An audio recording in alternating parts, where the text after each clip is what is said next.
Mtazamaji na mfuatiliaji wa chaneli hii ya Zaki Digital, shukrani sana kwa kuendelea kunifuatilia. Mwendelezo kuendelea kuangazia toka uongozi wa Boris Yeltsin mara baada ya kujiuzulu mpaka Vladimir Putin. Mwaka 1999 ulikuwa ni mwaka wa mabadiliko makubwa nchini Urusi. Taifa hilo kubwa ambalo lilikuwa limeibuka kutoka kuvunjika kwa Umoja wa Kisovieti miaka michache iliyopita, lilikuwa bado linapambana na changamoto nyingi. Uchumi ulikuwa umetikisika, wananchi wengi walikuwa wamepoteza imani kwa viongozi wao, na hali ya kisiasa ilikuwa imejaa mashaka kuhusu mustakabali wa nchi. Katikati ya hali hiyo alikuwepo rais wa wakati huo, Boris Yeltsin. Yeltsin alikuwa ameiongoza Urusi kwa kipindi kigumu sana cha mpito, lakini kufikia mwishoni mwa miaka 1990 umaarufu wake ulikuwa umeshuka sana. Watu wengi walimlaumu kwa matatizo ya kiuchumi,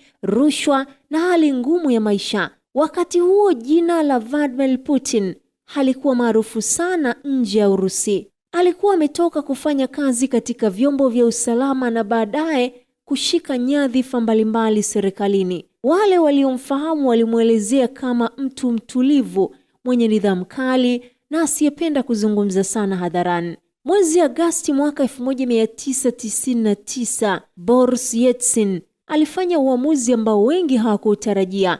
Alimteua Putin kuwa waziri mkuu wa Urusi. Wakati huo watu wengi walijiuliza, huyu Putin ni nani? Wachambuzi wa siasa walikuwa wakijaribu kuelewa kwa nini mtu ambaye hakuwa maarufu sana alikuwa amepewa nafasi muhimu kiasi hicho. Katika miezi iliyofuata, Putin alianza kuonekana zaidi kwenye vyombo vya habari. Alizungumza kuhusu umuhimu wa kuimarisha serikali, kurejesha utulivu na kuhakikisha Urusi inabaki kuwa taifa lenye nguvu. Kauli zake zilianza kuvutia sehemu ya wananchi waliokuwa wamechoshwa kwa miaka mingi na misukosuko. Kadiri mwaka ulivyokaribia kuisha, uvumi ulianza kuenea ndani ya duru za kisiasa. Baadhi ya watu walihisi kwamba Boris Yeltsin alikuwa amefikiria kuondoka madarakani mapema kuliko ilivyotarajia. Lakini alikuwa akifikiria kuondoka madarakani mapema kuliko ilivyotarajiwa.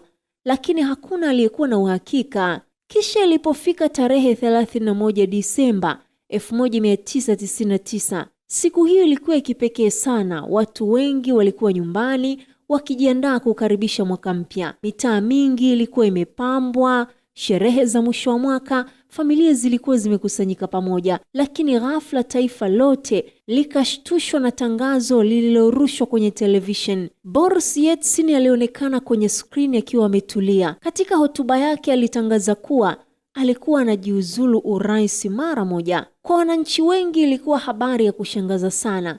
Wengine walikaa kimya mbele ya television, wengine walijiuliza ikiwa walikuwa wamesikia vizuri. Kwa mara ya kwanza katika historia ya Urusi ya kisasa, rais alikuwa akiondoka madarakani kwa hiari kabla ya muda wake kuisha. Katika historia hiyo, Yeltsin aliomba wananchi msamaha kwa makosa yaliyotokea wakati wa utawala wake. Pia alielezea kuwa nchi ilihitaji kizazi kipya cha viongozi. Mara tu baada ya tangazo hilo, kwa mujibu wa katiba ya Urusi, waziri mkuu Vladimir Putin akakaimu nchi kama rais. Ndani ya dakika chache maisha ya Putin yalibadilika kabisa. Kutoka kuwa waziri mkuu ambaye wengi walikuwa bado wanamchunguza, sasa alikuwa mtu mwenye mamlaka makubwa zaidi nchini Urusi. Wakati huo alikuwa na umri wa miaka 47. Kwa wengi huo ulikuwa mwanzo wa sura mpya katika historia ya taifa hilo. Katika siku za mwanzo za mwaka 2000, macho yote yalielekezwa kwa Putin.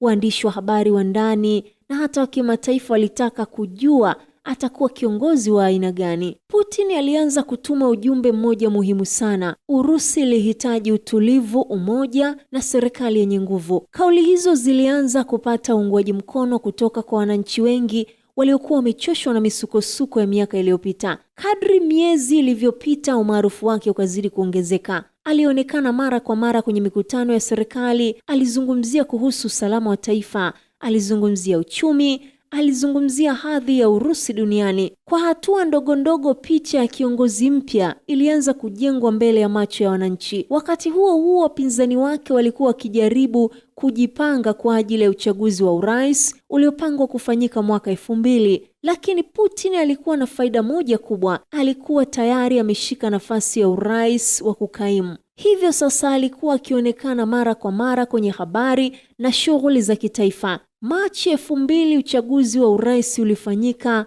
Mamilioni ya Warusi walijitokeza kupiga kura. Baada ya kura kuhesabiwa, matokeo yalionyesha kuwa Vladimir Putin alikuwa ameshinda.